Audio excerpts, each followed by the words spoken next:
Hi guys, welcome to my channel. It's Human here, and today's talk is going to be about how life was before before fibro, not the diagnosis, but before, because it took long for it to be diagnosed. So yeah, let's jump into it.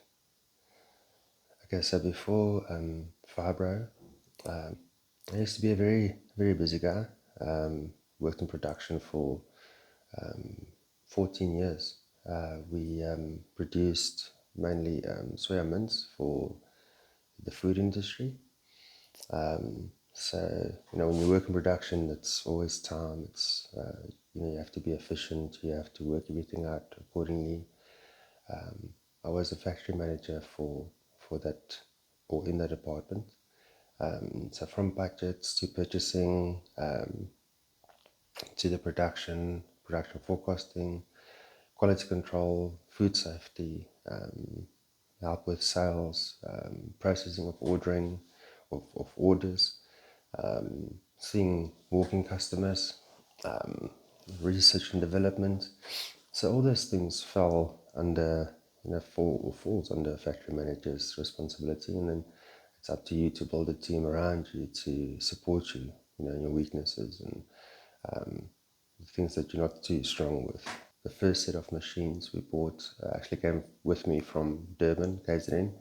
The last machine we bought was this huge machine that replaced 5 lines. It could do more production than 5 lines. So, when you're in production and you understand that, to keep space for 5 lines, and they're not all the same lines, because you had 2 lines from one place, 2 from another place, 1 from another place. Now you have 3 types of space that you have to keep around, and now you only, that was old lines, and you had 5 conveyors, 5 of everything.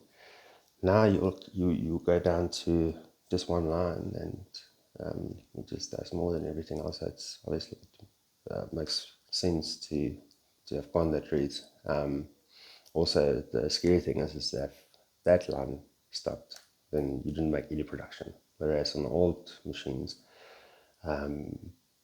if 2 lines stop, you still at 3. However, this new machine is much more reliable, built in South Africa for South African market, and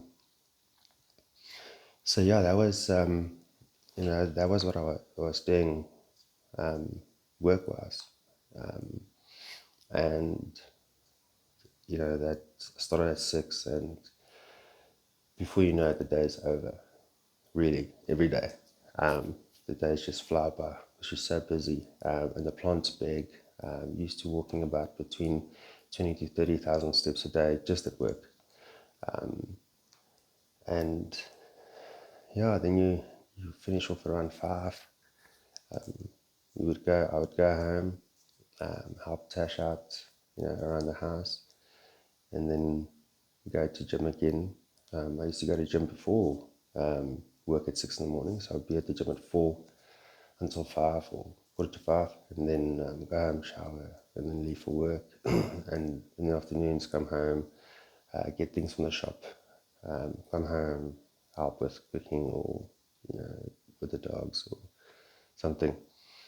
And then once everything is settled and the food is being cooked and ready, then I'll go back to the gym around 8ish, 7:30, 8, because then it's more quieter.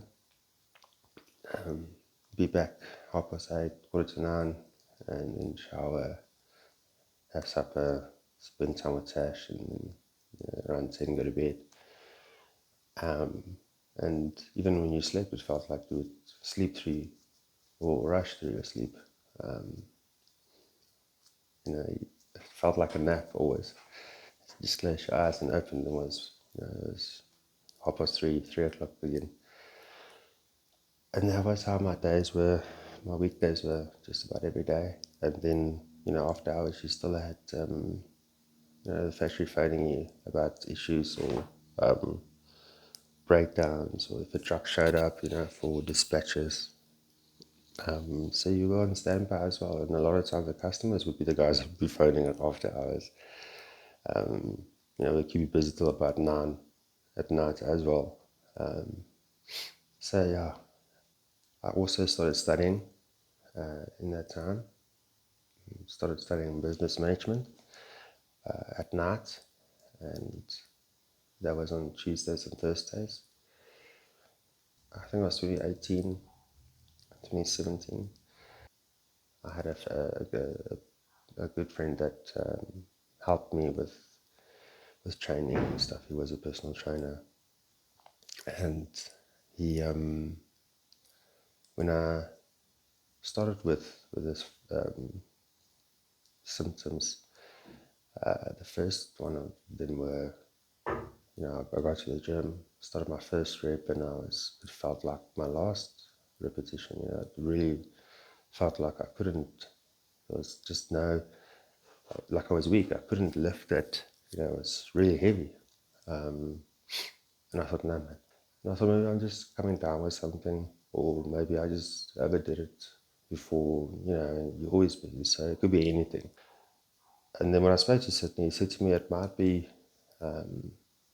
that my body was using, I was using my muscle as energy source instead of my fat. It wasn't long after that, like a week or so, I was helping Tash to paint in the old house, the lounge. And while I was painting, the paintbrush kept falling out of my hand, and my hand was stiff, like crampy. And even when it fell out, my hand would stay in that position, and you try and catch the paintbrush with that hand. And I tried the other hand, and the same thing happened with that.